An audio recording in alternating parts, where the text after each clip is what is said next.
So Le Chatelier is a French guy. I know, right? This is important because it's going to come back in lots of units later. It applies across many different areas in chemistry, and maybe even some in physics when you're talking about motion. Le Chatelier's principle refers to how a system at equilibrium responds to disturbances. So think about equilibrium is like somebody taking a nap. And then we're going to do something, we're going to wake them up. And it's either going to get angry or it's going to be refreshed.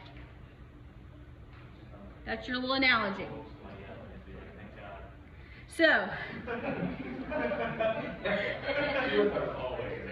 all right, well, so once a reaction is at equilibrium, the concentration of all the reactants and products remains constant, right? Forward equals reverse. The reaction's going on, but we're not noticing a change.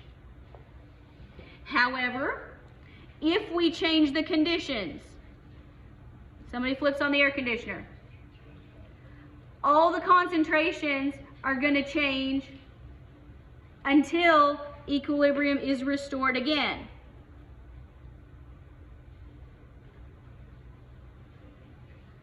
Now, the new concentrations, once equilibrium is restored, will be different. But, unless we change the temperature, the equilibrium constant K will be the same, unless there's a change in the temperature.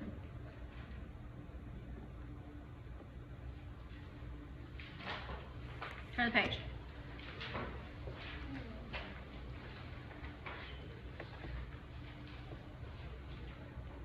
Le Chatelier's principle says, when a system at equilibrium is disturbed, put a star by this is important. The position of the equilibrium will shift to minimize the disturbance.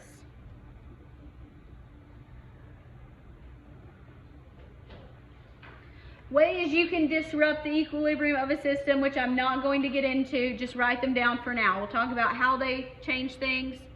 A lot of this you can, if you pause and think about it, you can figure it out. So you can change the concentration of a reactant, meaning you can add more of a reactant. You can change the concentration of a product. You can add some in, you can take some away. You can change the volume. You can change the pressure. And you can change the temperature. The effect that that has on equilibrium, I will finish covering on Monday.